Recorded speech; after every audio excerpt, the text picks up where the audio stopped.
Good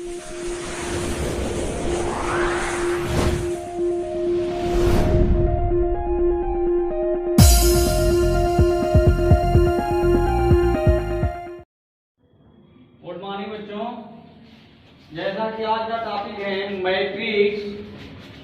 last video में हम लोग टाइप्स ऑफ मैट्रिक्स के बारे में पढ़ चुके हैं। क्लास 12 एनसीईआरटी मैथमेटिक्स एक्सरसाइज 3.2 के बारे में हम देखेंगे कि किस टाइप के क्वेश्चन इस चैप्टर के तहत हमें मिलेगा। ठीक है, तो ऑर्डर ऑफ द मैट्रिक्स हम लोग पढ़ चुके हैं। If order of the matrix, if two matrix have same order, then हम उसके एलिमेंट्स को, रेस्पेक्टिव एलिमेंट्स को ऐड कर सकते हैं। ठीक है ना, अकॉर्डिंग टू द क्वेश्चन। यानी सपोज करें कि ये यदि हमारा मैट्रिक्स ए दे रखा है 3 × 3 ऑर्डर का and multiply by and plus b, ये भी है हमारा 3 × 3 ऑर्डर का, 3 × 3 ऑर्डर का। ये दो मैट्रिक्स यदि दिया हुआ है सेम ऑर्डर का, तो इसको हम ऐड भी कर सकते हैं और मल्टीप्लाई भी कर सकते हैं। तो सबसे पहले हम एडिशन देखें, इसके बाद मल्टीप्लिकेशन देखेंगे। मल्टीप्लिकेशन को देखने के लिए कृपया थोड़ा सा माइंड को क्या करना है, कंसंट्रेट करके देखना है कि इसका तरीका क्या है। तरीका यदि याद है, ठीक है ना, तरीका माइंड में है। इफ यू हैव द क्या process of the multiplication in your mind, then you can solve the multiplication of the matrix बहुत आसानी से कर सकते हैं। जैसा कि हम लोग नंबर का मल्टीप्लिकेशन आज तक करते आए हैं, ठीक उसी तरह से इसमें थोड़ा सा कुछ अलग कंडीशन है, क्योंकि अलग तरीके से हम नंबर को क्या करके रखते हैं, इसमें अरेंज करते हैं। अरेंज करने का मतलब हमारा ये है, कहने का मतलब कि हम जो भी नंबर लिखते हैं इन बिग ब्रैकेट, जो कि हमें दिखता है इन द क्वेश्चन, वो हम उसमें क्या करते हैं, according to the row and column के अनुसार हर नंबर का, यानी each number have defined placed according to the number of row and number of the column. Clear है? तो यहां जो है हम एडिशन करते हैं वो भी उसी की तरह करते हैं। यानी जिस प्लेस का नंबर होगा, यानी एलिमेंट्स होगा, हिंदी की बुक्स में अवयव लिखा होगा, वो रेस्पेक्टिव प्लेस के अवयव यानी एलिमेंट के साथ ही ऐड होगा या सब्ट्रैक्ट होगा। तो हम एडिशन करना चाहें या सब्ट्रैक्शन करना चाहें, तो फॉर एग्जांपल हम ले लें इफ ए इक्वल टू, चलो सेकेंड ऑर्डर के ही हम पकड़ लें, ए इक्वल टू हमारा दे रखा है 2, 3, 4 and 5 and again B equal to दे दिया, बी इक्वल टू ये भी सेकेंड ऑर्डर का दे दिया 4, 5, 6 and 7। If two matrix given like a second order matrix 2, 3, 4, 5 and 4, 5, 6, 7, then we can find out the a plus b or a minus b।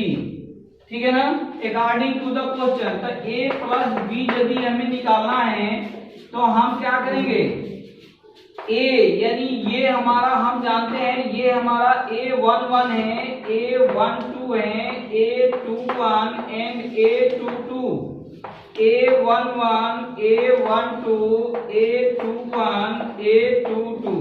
ठीक है ना, ये हम एक प्लेस वैल्यू, जैसे हम नंबर का प्लेस वैल्यू पढ़ते हैं, तो जो हमारा नंबर एडिशन या सब्ट्रैक्शन होता है वो according to the place value ही हम करते हैं। तो यहाँ इसका प्लेस वैल्यू क्या है, a11 यानी number of row number column, ये हमारा प्लेस वैल्यू है। तो हम 2 को किससे ऐड कर सकते हैं या सब्ट्रैक्ट कर सकते हैं? 4 से। तो यदि हम एडिशन कर रहे हैं तो हमारा यहाँ क्या आ जाएगा? 6 आ जाएगा। क्लियर है? Now 3 and 5 will be add, तो ये क्या आ जाएगा? 8 आ गया। Similarly 6 and 4 will be same place, तो ये क्या हो जाएगा? 10 आ गया। एंड हेंस 5 and 7 कितना आ गया? 12 आ गया। तो ये हमारा एडिशन हो गया। ठीक इसी तरह से यदि हमको सब्ट्रैक्ट करना हो तो a माइनस बी यदि निकालना चाहें तो हमारा क्या आ जाएगा? a माइनस बी यानी 2 माइनस 4 करेंगे। Respective number will be add और सब्ट्रैक्ट विद ईच अदर। जो रेस्पेक्टिव प्लेस की नंबर्स होगा वही एक दूसरे के साथ क्या होगा? ऐड होगा या सब्ट्रैक्ट होगा। ठीक है ना? ये वेरी सिंपल है, इसमें कहीं कंसेप्ट बहुत ज्यादा सोचने की जरूरत नहीं है। तो यहाँ ये हमारा क्या आ जाएगा? -2 आ गया। नाउ -2, यहाँ क्या आ गया? -2, यहाँ क्या आ गया? यहाँ भी आ गया -2। ठीक है?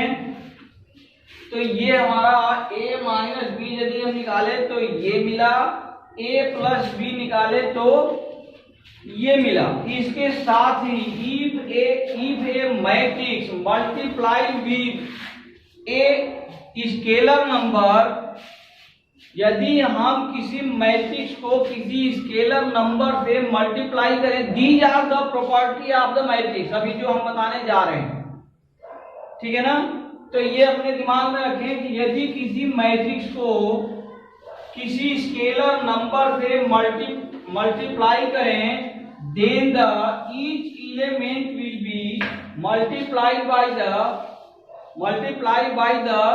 that scalar number। हम कह रहे हैं कि यदि if a इक्वल टू, हम यहाँ कह रहे हैं a11 a12 a21 a22, ये हमारा कोई मैट्रिक्स दिया हुआ है, गिवन मैट्रिक्स है। ठीक है ना? देन इफ भी हमें निकालना है, then find the value of k A. हमें क्या निकालना है? के ए, यानी वेयर के इज इक्वल टू क्या है? A scalar number. के कोई भी एक स्केलर नंबर है, अदिश राशि है। तो यदि किसी भी अदिश राशि से किसी मैट्रिक्स में मल्टीपल करना हो तो जो मैट्रिक्स फाइंड आउट होगा ये के सभी एलिमेंट्स के साथ क्या हो जाएगा? मल्टीप्लाई हो जाएगा। यानी ये हो जाएगा हमारा के a11 के a12 के a13 21 के a22। क्लियर? तो ये इस तरह से if a scalar number multiply in the matrix, in any matrix like as A, then your result will be find out, यानी each number क्या हो जाएगा? मल्टीपल हो जाएगा उस स्केलर नंबर से, जैसा कि यहां दिखाया है। क्लियर है? तो ये दो टाइप के क्वेश्चन दिखा। ठीक है ना? अब ये यदि हम कहें कि ये इसका एक्सरसाइज में कैसे मिलेगा, एक्सरसाइज में क्वेश्चन मिलने का मतलब एक्सरसाइज में क्वेश्चन देगा, वो दिखा रहे हैं कैसा देगा। इन योर एक्सरसाइज क्वेश्चन देगा कि इफ a इक्वल टू 2 3 4 5 देन find the value of 3a plus 2i minus a।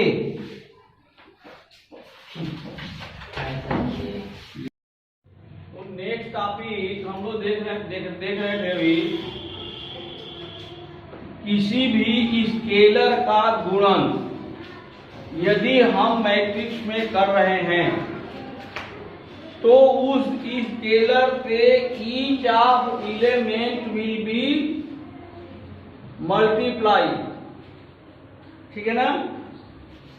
यानी हम जैसे ही क्वेश्चन देखना चाह रहे थे कि इन योर एक्सरसाइज 3.2 में किस टाइप के क्वेश्चन आएगा, तो वो क्वेश्चन देगा कि a इक्वल टू 2 3 4 5 सपोज करेंगे दिया हुआ है, ठीक है। तो ये कहेगा कि find the value of 3a minus 5i plus a। ये मान ले ये इक्वेशन दे देगा, find the value of this, ठीक। तो यदि क्वेश्चन में i दिया है, i 5 3i कुछ भी ऐड कर रहा है या सब्ट्रैक्ट कर रहा है, इट मीन्स कि वो जब क्वेश्चन हम सॉल्व करेंगे तो order of the matrix same रखेंगे। I means identity matrix, unit matrix नहीं है, इकाई आप यू है, ठीक है। यानी ये यदि 3 ऑर्डर का मैट्रिक्स है, 3 इंटू 3 ऑर्डर का, तो ये भी हमारा 3 इंटू 3 ऑर्डर का ही होना चाहिए। ऐसा नहीं कि ये 3 इंटू 3 है तो हम यहाँ 2 इंटू 2 लेट कर लिए, ठीक है। तो ये माइंड में रखना है, ये पॉइंट है, इंपॉर्टेंट पॉइंट है for solving this type of question, ठीक है ना। कि in any equation if I is present then the order of I depends on the given matrix, order of the given matrix, यानी जो matrix दिया होगा उसके ऑर्डर के ऊपर ये डिपेंड करेगा। तो यहां से हम निकालें तो ये लिखेंगे 3 2 3 4 5 minus 5 into identity matrix 1 0 0 1 again plus a, यानी 2 3 4 5। क्लियर है। और ये जो हमारा स्केलर नंबर आगे दिया हुआ है ये क्या हो जाएगा, इंसर्ट हो जाएगा इन द प्रोडक्ट फॉर्म, कहां, ईच एलिमेंट के साथ। तो ये फाइनली हमें मिलेगा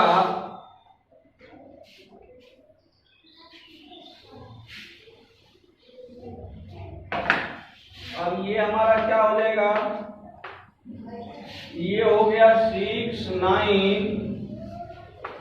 12 एंड 15, ठीक है। माइनस 5i यानी 5 0 0 5 प्लस a 2 3 4 एंड 5, ठीक है। और फाइनली आंसर हम लिख सकते हैं, अब क्या हो जाएगा, 6 माइनस 5 यानी 1 plus 2 3, 9 minus 0 plus 3 12, 12 minus 0 plus 4 16, 15 minus 5 10 plus 5 15। तो फाइनली ये हमारा आंसर निकल। क्लियर है। तो इस तरह से कुछ क्वेश्चन आपके इस एक्सरसाइज में मिलेंगे, कुछ क्या मैक्सिमम क्वेश्चन इस एक्सरसाइज में मिलेंगे। साथ ही दो मैट्रिक्स का प्रोडक्ट कैसे निकालें how can find the product of given two matrix. ठीक है, तो ये अब देखेंगे नेक्स्ट टॉपिक हमारा यही होगा।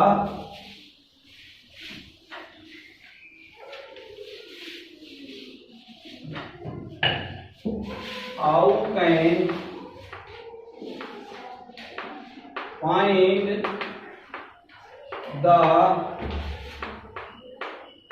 Product of given matrix. दिए गए मैट्रिक्स का प्रोडक्ट कैसे निकालें। ठीक है, सपोज करें हम ए गिवन है,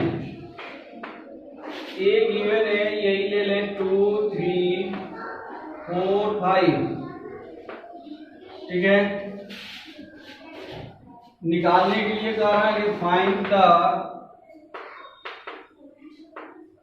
value of A square. A square की वैल्यू निकालना है ना। तो हम क्या करें, हम करेंगे, इसका ऑर्डर क्या है, 2 × 2 ऑर्डर का है। इसको ध्यान से समझना है, क्या करना है, ध्यान से सीखना है।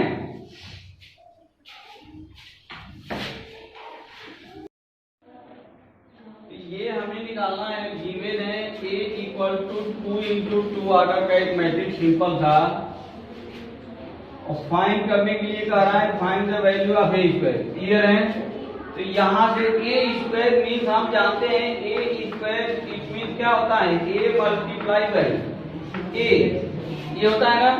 इट मीन्स ये इन्हीं दो मैट्रिक्सों का आपस में हमें क्या करना है, जुड़ा। 2 3 4 5 अगेन हम लिखेंगे 2 3 4 एंड 5। क्लियर है, अब ध्यान ये देना है कि हम इसमें गुणा करें तो कैसे करें। ठीक है, जबकि इसमें ये हमारा रो है और ये हमारा क्या है, कॉलम है, यानी ये C1 है, ये C2 है, ये हमारा R1 है, ये हमारा R2। क्लियर है ना। तो हम इसमें जो गुणा करते हैं ना, वो R1 को C1 से करेंगे तो फर्स्ट एलिमेंट यानी A11 फाइंड आउट होगा। A11 जो हमारा फाइंड आउट होगा वो किससे किसको गुणा करेंगे, वो देखो हम लिख रहे हैं। A11 हमें निकालना है ना, A11, तो A11 हमें जो मिलेगा वो मिलेगा R1 × C1 से। ठीक है, ये याद रखना। A12 निकालना है, A12 निकलेगा तो ये होगा R1 × C2। ठीक है, सिमिलरली A21 हमें निकालना है तो ये हो जाएगा R2 C1, और A22 यदि निकालना है तो हो जाएगा R2 C2। ठीक है, तो ये हम ये ऐसे पकड़ते हैं, यानी इससे कुछ और क्लियर हो रहा है। क्या हो रहा है, क्लियर ये हो रहा है कि ये जो 1 1 लिखते हैं ना, ये I J, यानी ये पहला हमारा R है, दूसरा हमारा क्या है, कॉलम है, रो है, कॉलम है, J है। ठीक है ना। तो यहाँ जो हमारा मल्टीपल आ रहा है वो आ रहा है first row first column. Next हम यदि करेंगे तो करेंगे फर्स्ट रो फर्स्ट ही होना चाहिए। A12 में रो हमारा क्या है, फर्स्ट ही है, लेकिन कॉलम क्या हो जा रहा है, सेकेंड हो जा रहा है, तो कॉलम सेकेंड वाले से गुणा करेंगे। क्लियर है? समझ में आ रहा? ये बात यदि समझ में आ गया तो गुणा करने वाला जो प्रोसेस है, तरीका है, वो समझ में आ जाएगा। ठीक, कुछ नहीं करना, कहानी यही है 1 1 वाला। फिर first indicate the row and second indicate column. यहाँ जो हम लिखते हैं, ये जो हमारा एलिमेंट है, ये फर्स्ट रो सेकेंड कॉलम का एलिमेंट होता है ना?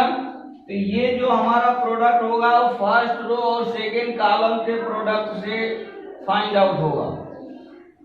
क्लियर है? अब देखो ये गुणा कैसे करते हैं। चलो हम गुणा करते हैं। कहाँ करते हैं? ऊपर करते हैं।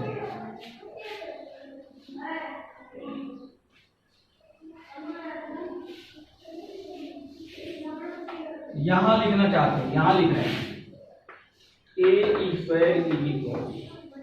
तो हमारा फर्स्ट रो रहेगा, फर्स्ट रो हमारा यही है ना? और फर्स्ट कॉलम, तो इसका फर्स्ट कॉलम। क्लियर है ना? फिर सेकेंड हम यदि फाइंड आउट करना चाहेंगे तो हमारा फर्स्ट रो ही रहेगा, लेकिन उसके बाद अब क्या आ जाएगा? Second column. यानी ये हमारा C2 है, ये हमारा C1 है। तो हम यहाँ से प्रोडक्ट करना शुरू करें तो 2 इंटू 2 प्लस 3 इंटू 4 कर दिए। इसका इससे गुणा कर दिए, इसका इससे गुणा कर दिए। ठीक है ना? नाउ सेकेंड हमारा जो मिलेगा वो फर्स्ट यही रहेगा, लेकिन ये हो जाएगा। तो ये हो गया 2 इंटू 3 प्लस 3 इंटू 5। क्लियर है? सेकेंड मिल गया ना? नाउ थर्ड पर चले तो सेकेंड रो, अब हम क्या पकड़ेंगे? Second row first column. तो सेकेंड रो यानी ये second row of first column, तो ये हमारा हो गया 4 इंटू 2 प्लस 5 इंटू 4। ठीक है? आ रहा है समझ में?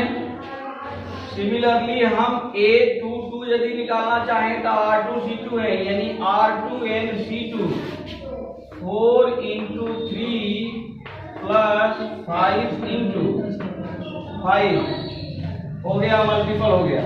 तो यहां से हम A स्क्वायर फाइंड आउट कर लिए।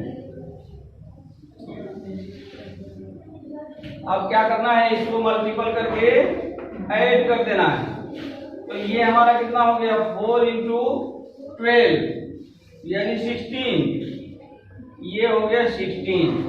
यहाँ कितना हो गया? 6। और यहाँ कितना हो गया? 15। 15 और 6 21। ये भी क्लियर है? नेक्स्ट में जाओ। 8 एंड 20 कितना हो गया? 28। सिमिलरली 12 एंड 25 कितना? 37। तो इस तरह से ये जो हमारा मिला, ये क्या मिल गया? A स्क्वायर मिल गया। ठीक है? तो मल्टीपल करने का भी जो हम तरीका बताए, बहुत सिंपल सा तरीका बताए कि ये किससे किसमें करना है। ये बहुत ज्यादा दिमाग को कंफ्यूजन करने की जरूरत है नहीं है ना? जो हम एलिमेंट लिखते हैं, यानी जो हम लिखते हैं A11, A12, A13, यही गुणा का भी प्रोसेस छुपा पड़ा है। यानी ये यदि हमको लेना है तो फर्स्ट मैट्रिक्स का रो, फर्स्ट रो, सेकेंड मैट्रिक्स का फर्स्ट कॉलम, क्योंकि ये कॉलम ही इंडिकेट करता है। इसमें भी परेशान होने की जरूरत नहीं है। जो सेकेंड नंबर है 1 1 में या 1 2 में, तो जो सेकेंड नंबर हम लिखते हैं वो कॉलम ही इंडिकेट करता है। करता है ना। इसी तरह से यदि हम 3 का मल्टीपल करें 3 का, मान लो a इंटू बी हम करने जा रहे हैं। क्या करने जा रहे हैं? a into b. अच्छा, इसमें एक बात और ध्यान रखने की बात है। अब देखो क्या ध्यान रखने की बात है, फिर हम ये वाला देखेंगे। कहने का मतलब ये है कि ये है मान लो 3 इंटू 2 का, ये हमारा जो मैट्रिक्स है इसका ऑर्डर है 3 इंटू 2 ऑर्डर का मैट्रिक्स है, ठीक है ना। तो b is equal to and b is equal to मान लो है हमारा है 2 इंटू 3 ऑर्डर का। तो मल्टीप्लाई होगा नहीं होगा? देखो क्वेश्चन में कुछ दिए रहेंगे कि if possible the product then find, तो वो चेक करना है कि प्रोडक्ट हमारा पॉसिबल है कि नहीं है। तो प्रोडक्ट पॉसिबल चेक करने के लिए अभी हम लोग सबसे पहले ये जो ए स्क्वायर निकाले, तो हमने क्या देखा?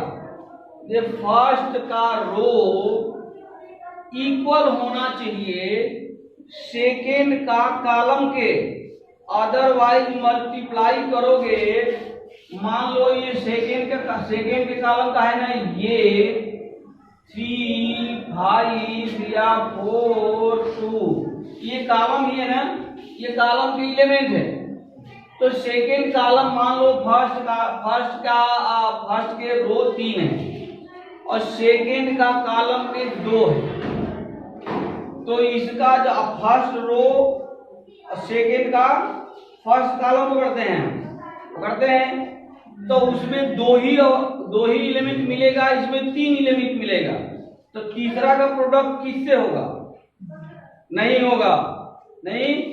तो ये हमेशा ध्यान रखना, ये मल्टीप्लाई करने से पहले यानी प्रोडक्ट निकालने से पहले, before the product process, first you confirm in your mind क्या कि प्रोडक्ट पॉसिबल है और नॉट, ठीक है ना। जैसा कि यहाँ देखो, यहाँ ये रो है और यहाँ ये क्या है? कॉलम है। तो ये ध्यान रखना, रो और कॉलम क्या होना चाहिए? इक्वल होना चाहिए। फर्स्ट का रो सेकेंड का कॉलम यदि इक्वल है तो प्रोडक्ट पॉसिबल है, और यदि इक्वल नहीं है तो प्रोडक्ट पॉसिबल नहीं होगा। नहीं होगा ना।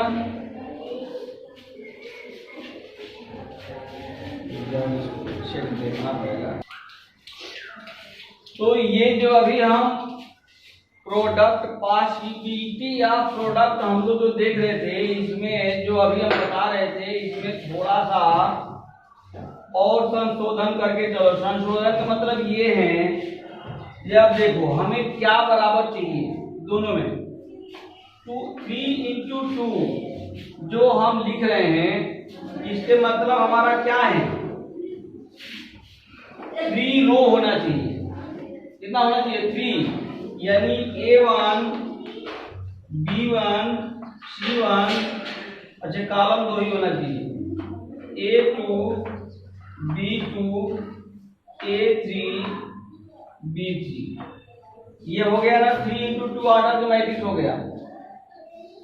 क्लियर है। नाउ यदि हम प्रोडक्ट इसको निकाल रहे हैं तो हमें यहाँ क्या हम लिखे हैं? 2 इंटू 3, यानी रो कितना? 2 ही रो होना चाहिए, कॉलम कितना? 3, यानी A1 मत लिख दो,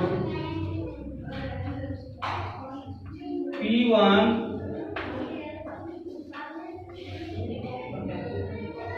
P2, P1 लिखो, P2, P2, 2 रो हो गया कॉलम हमें कितना चाहिए, 3 चाहिए, यानी P1 T1 Q1 Q2। अब देखो ये यदि हम प्रोडक्ट निकालना चाहें इसमें तो हम क्या पकड़ेंगे, ये पकड़ते हैं ना, फर्स्ट का रो और सेकंड का कॉलम, ठीक है ना। यानी ये ध्यान रखना, ये और ये इक्वल नहीं होना चाहिए, इक्वल क्या होना चाहिए, फर्स्ट मैट्रिक्स का कॉलम सेकेंड मैट्रिक्स के रो के बराबर होना चाहिए। This is the final condition of the product. क्या होना चाहिए, फर्स्ट का कॉलम यानी ये अंदर वाला और ये फर्स्ट का कॉलम सेकेंड का रो, ये क्या होना चाहिए, इक्वल होना चाहिए। और जो मैट्रिक्स प्रोडक्ट का रिजल्ट आएगा उसका ऑर्डर जो होगा वो ऑर्डर हो जाएगा 3x3 ऑर्डर का। यानी ये जो बाकी बचा ये 3 और ये लास्ट स्टार्टिंग 3 और लास्ट का 3, this is the order of product matrix. जो गुणन करने के बाद जो मैट्रिक्स मिलेगी उसका ऑर्डर ये और ये हो जाएगा। क्लियर है। तो इस तरह से हम याद रखें कि for the product, for the possibility of product of matrix, for the possibility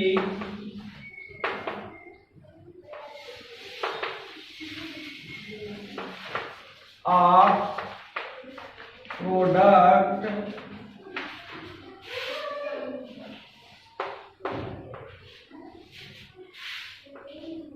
of a matrix, the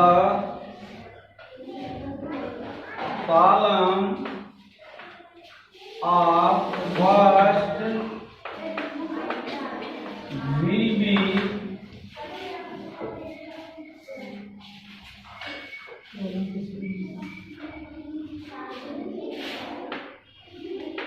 equal to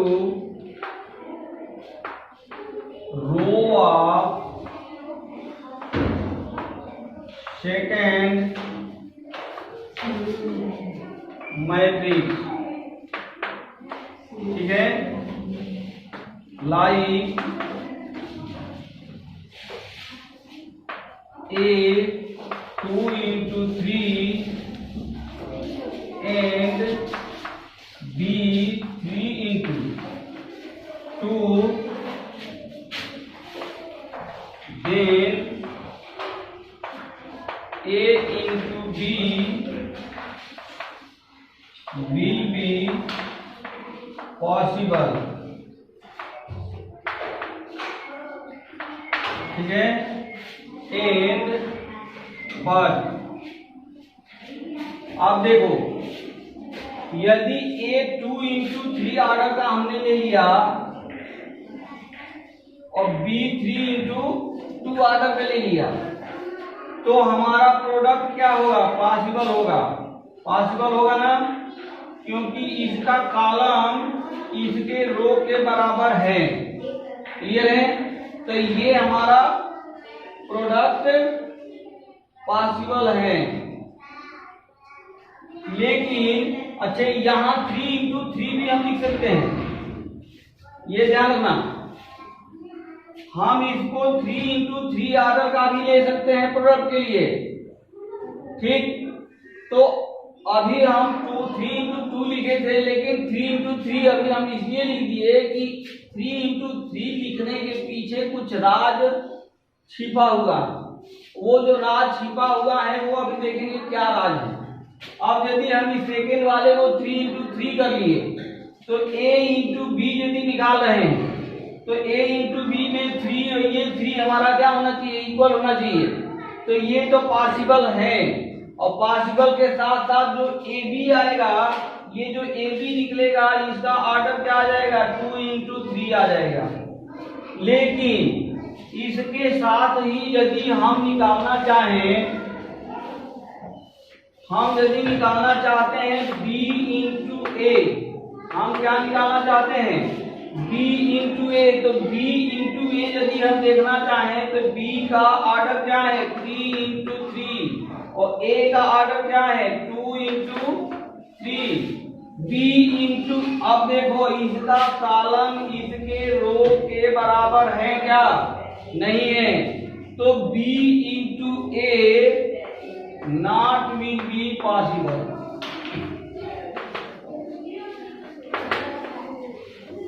ये पॉसिबल नहीं होगा।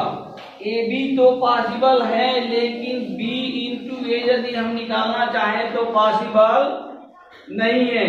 क्लियर है? तो इस तरह से ये हमारा प्रोडक्ट निकालने का जहां तक कोशिश था, बहुत सिंप्लीफाइड ढंग से हमने समझाया। यदि ये वीडियो आप लोगों के अध्ययन अध्यापन में सरलता प्रदान करे, सिंप्लिसिटी प्रोवाइड करे, तो कृपया इसे लाइक, सब्सक्राइब और शेयर करना अवश्य न भूलें, ताकि वो बालक जो कहीं भी अपनी गरीबी को अभिशाप समझकर ट्यूशन नहीं ले पाता, वो भी इस वीडियो के हेल्प से क्या कर सकता है, अपनी पढ़ाई को और आसान ढंग से आगे अग्रसर बढ़ा सकता है, आगे बढ़ा सकता है और अपनी जिंदगी में सफलता के मुकाम तक पहुंच सकता है। तो कृपया इसे शेयर करना अवश्य न भूलें। Thank you very much. जय हिंद, जय भारत।